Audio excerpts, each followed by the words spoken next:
ദൈവവചന ചിന്തകൾ കേൾക്കുന്ന എല്ലാ മാന്യ ശ്രോതാക്കൾക്കും ക്രിസ്തീയ സ്നേഹവന്ദനം.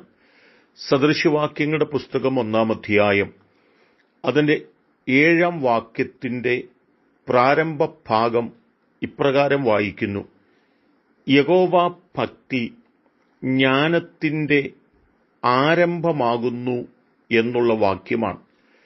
എന്താണ് യഥാർത്ഥമായ ജ്ഞാനം? ആരെയാണ് ജ്ഞാനികൾ എന്ന് ദൈവവചനം ഓർപ്പിച്ചിട്ടുള്ളത്?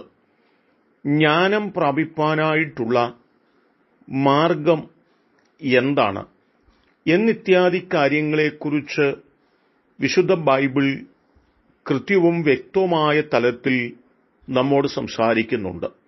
സങ്കീർത്തനക്കാരൻ പറയുന്നത്, ദൈവം ഇല്ല എന്ന് മൂഢന്മാർ പറയുമ്പോൾ ദൈവത്തെ അന്വേഷിക്കുന്നവർ ബുദ്ധിമാന്മാരാണ് എന്ന് ഓർപ്പിച്ചിട്ടുണ്ട്.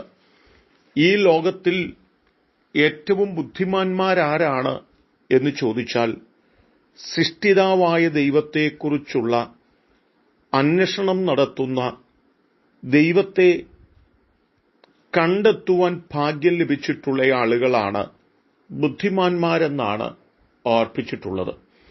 ആവർത്തന പുസ്തകം 4-ാം അധ്യായം 5-6 വാക്യങ്ങൾ നാം വായിക്കുമ്പോൾ അവിടെ പറയുന്നത്, നിങ്ങൾ കൈവശമാക്കുവാൻ ചെല്ലുന്ന ദേശത്ത് നിങ്ങൾ അനുസരിച്ച് നടപ്പാനായി എന്റെ ദൈവമായ യഹോവ നിന്നോട് കൽപ്പിച്ചതുപോലെ ഞാൻ നിങ്ങളുടെ ചട്ടങ്ങളും വിധികളും ഉപദേശിച്ചിരിക്കുന്നു. അവയെ പ്രമാണിച്ചു നടപ്പിൻ. അത് തന്നെയല്ലയോ ജാതികളുടെ ദൃഷ്ടിയിൽ നിങ്ങളുടെ ജ്ഞാനവും വിവേകവും ആയിരിക്കുന്നത്? അവർ ഈ കൽപ്പനകളൊക്കെയും കേട്ടിട്ട് മുൻപോട്ട് കടന്നുപോയി എന്ന് ഓർപ്പിക്കുന്ന വാക്കുകളുണ്ട്. ഇവിടെ എന്താണ് ജ്ഞാനം?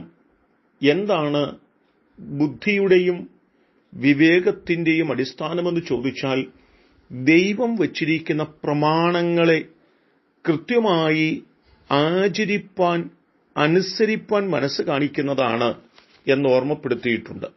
111-ാം സങ്കീർത്തനം 11-ാം വാക്യം പറയുന്നത്, യഹോവ ഭക്തി ജ്ഞാനത്തിന്റെ ആരംഭമാകുന്നു, അവയെ ആചരിക്കുന്ന എല്ലാവർക്കും നല്ല ബുദ്ധിയുണ്ട് എന്ന വാക്കുകളുമാണ്. ജ്ഞാനികളിൽ ജ്ഞാനിയായ ശലോമോൻ പിതാവിന്റെ മരണശേഷം ഇസ്രായേലിന്റെ രാജസിംഹാസനത്തിലേക്ക് വരുമ്പോൾ തന്റെ ബുദ്ധിഹീനതയെക്കുറിച്ച്, തന്റെ കഴിവുകേടുകളെക്കുറിച്ച് ചിന്തിക്കുകയും ദൈവത്തിന്റെ മുമ്പിൽ ആഴമായി പ്രാർത്ഥിച്ചുകൊണ്ട് ദൈവത്തോട് അപേക്ഷിക്കുകയും ചെയ്യുന്നുണ്ട്. അങ്ങനെയാണ് ശലോമോന് ദൈവം വിശേഷമായി ജ്ഞാനം നൽകുകയും ഇന്നും ജ്ഞാനികളിൽ ജ്ഞാനിയായ മനുഷ്യൻ എന്ന് പറയുമ്പോൾ ശലോമോനെക്കുറിച്ച് നമ്മുടെ ഓർമ്മയിലേക്ക് കടന്നുവരികയും ചെയ്യുന്നത്.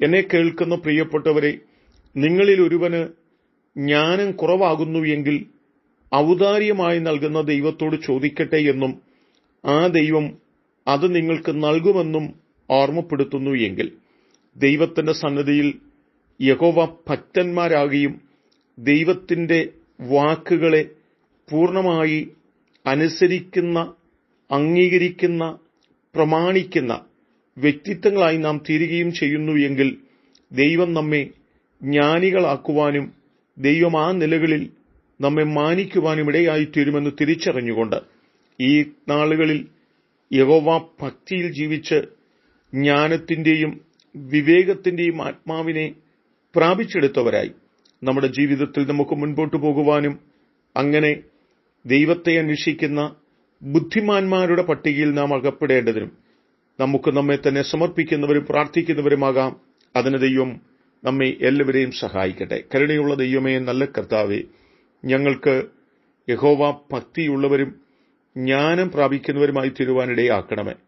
ദൈവത്തെ അന്വേഷിക്കുന്നവരായി ഞങ്ങൾക്ക് തീരുവാൻ, ആ തലത്തിൽ ദൈവാനുഗ്രഹങ്ങൾ ഞങ്ങൾക്ക് അനുഭവിപ്പാനും ഞങ്ങളെ പ്രാപ്തരാക്കണമേ.